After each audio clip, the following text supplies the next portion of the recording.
రేవంత్ రెడ్డి బావ దారిద్ర్యంతో మాట్లాడుతున్నారని, ఎంత దివాలా కోరు మనిషి అయినా నేను దివాలా తీశానని చెప్పి మెడల బోర్డు వేసుకొని తిరగడని, కానీ రేవంత్ రెడ్డి ప్రతిసారి తెలంగాణ రాష్ట్రంపై విషం చిమ్ముతూనే ఉన్నాడని మండిపడ్డారు. తమ హయాంలో కేంద్రం సహకరించకుండా అద్భుతంగా రాష్ట్రాన్ని అభివృద్ధి పథంలో తీసుకుపోయామన్నారు. తెలంగాణలో కాంగ్రెస్ పార్టీ పరిపాలన వైఫల్యాలు, రైతన్నల దుస్థితి, వ్యవసాయ సంక్షోభం, ప్రభుత్వ వైఫల్యాలపై రాష్ట్రంలో ఎప్పుడైనా ఎక్కడైనా చర్చకు తాను సిద్ధమని సవాల్ విసిరారు.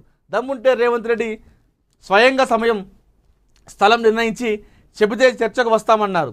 నిజంగానే రేవంత్ రెడ్డికి దమ్ముంటే తన సవాల్ని స్వీకరించాలని, కాంగ్రెస్ ప్రభుత్వ వైఫల్యాలను నిరూపించడంలో తాను విఫలమైతే అక్కడికక్కడే రాజీనామా చేసి రాజకీయాల నుంచి తప్పుకుంటానని కేటీఆర్ ప్రకటించారు.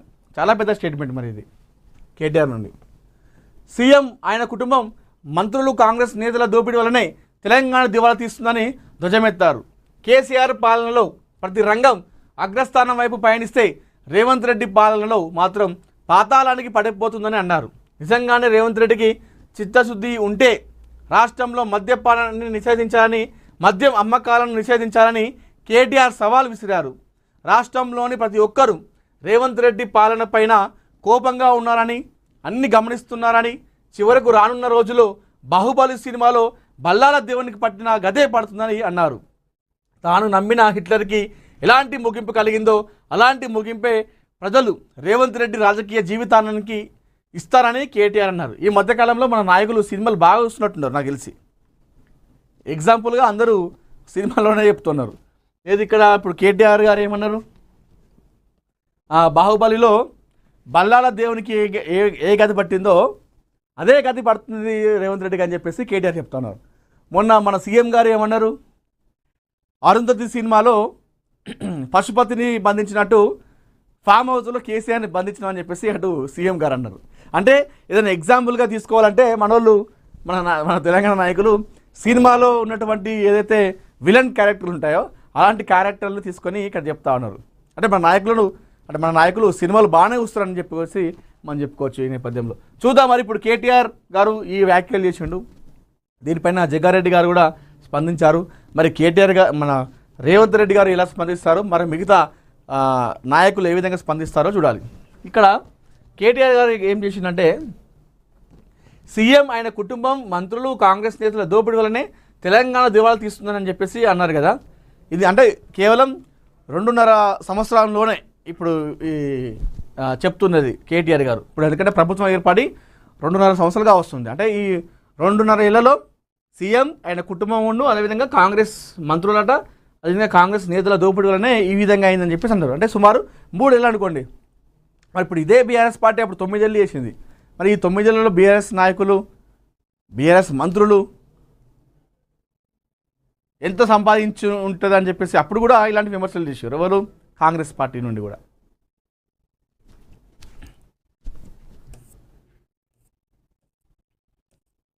చూద్దాం మరి దానిపైన ఏ విధంగా స్పందిస్తారు. నిన్న పవన్ కళ్యాణ్ గారు ప్రస్తుతం ఆయన ఒక మాల్లో ఉన్నారు. మంగళగిరిలోని నరసింహస్వామి, పాకాల నరసింహస్వామి ఉంటుంది, పానకాల నరసింహస్వామి అనుకుంటా, అక్కడ దీక్ష పడతారు ప్రతి ఏటా. అయితే ఈ దీక్షలో నిన్న ఆయన చాలా అంటే చాలా సీరియస్గా మాట్లాడడం జరిగింది. ఏదైతే ఆయన పైన కొంతమంది విమర్శలు చేస్తూ ఉన్నారు. ఇప్పటికే తెలంగాణ నుండి అటు కేవీఆర్ జర్నలిస్టు, అదేవిధంగా ప్రశ్న రావణ్ ఇద్దరు కూడా అరెస్టు కావడం జరిగింది. ఈ అరెస్టు వెనకాల కాంగ్రెస్ ప్రభుత్వం అంటే తెలంగాణ ప్రభుత్వం ఆంధ్రప్రదేశ్ ప్రభుత్వానికి సపోర్ట్ చేస్తూ ఉంది. లేదంటే అర్ధరాత్రి ఆంధ్రప్రదేశ్ పోలీసులు వచ్చి తెలంగాణకు వచ్చి మన తెలంగాణ జర్నలిస్టులను అరెస్ట్ చేయడం ఏంటిది అని చెప్పేసి తీవ్రంగా విమర్శిస్తున్నారు. అయితే ఈ నేపథ్యంలో ప్రశ్నిస్తే గొంతు నొక్కేస్తారా, నాయకుడిని ప్రశ్నిస్తే జైల్లో వేస్తారా అనేటటువంటి విమర్శలు వస్తూ ఉన్నాయి. ఇప్పుడు తెలంగాణ వాదుల నుండి, తెలంగాణ జర్నలిస్టుల నుండి, అటు కూటమి ప్రభుత్వాన్ని, అదేవిధంగా పవన్ కళ్యాణ్ చాలామంది చెప్తా ఉన్నారు. అయితే ఈ నేపథ్యంలో పవన్ కళ్యాణ్ గారు నిన్న రాజ్యాంగం గురించి, రాజ్యాంగంలో ఉన్నటువంటి చట్టాల గురించి ఆయన వివరించారు. మనిషికి ఎవరైనా సరే మాట్లాడే స్వేచ్ఛ ఉంటుంది, భావ ప్రకటన స్వేచ్ఛ ఉంటుంది. అది రాజ్యాంగబద్ధంగా మీరు అడగచ్చు, ఏ నాయకుడిని కూడా మీరు ప్రశ్నించచ్చు.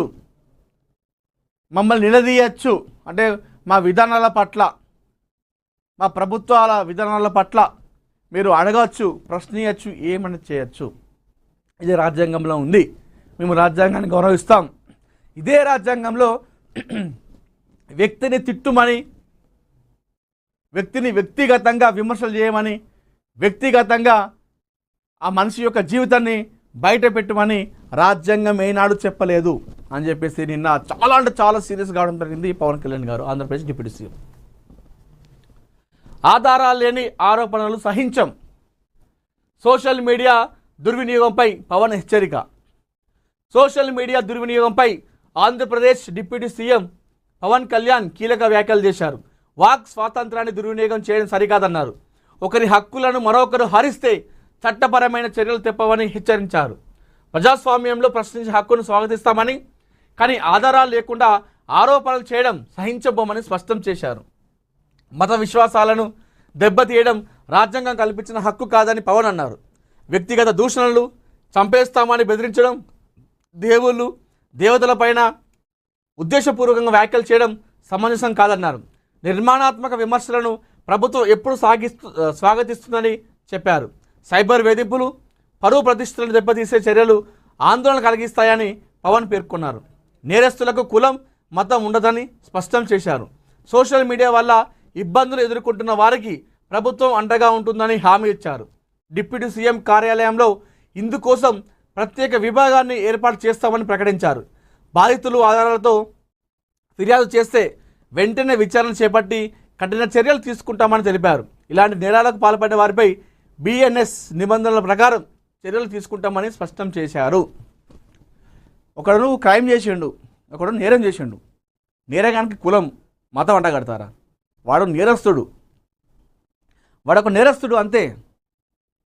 వానికి కులం రంగు పులవడం ఏంటి, మతం రంగు పులవడం ఏంటి అని చెప్పేసి పవన్ నిన్న సీరియస్ కావడం జరిగింది. వాడొక నేరస్తుడు, నేరం చేసిండు అంతే. ఆ మనిషి నేరస్తుడు. ఆ మనిషి నేరం చేస్తే వాని కులం ఏం తప్పు చేసింది, వాని మతం ఏం తప్పు చేసింది? ఓవరాల్ కులానికి మతానికి ఎందుకు ఆపాదిస్తారు? మీరు నిర్మాణాత్మక విమర్శలు చేస్తే స్వాగతిస్తాం, ఇష్టానుసారంగా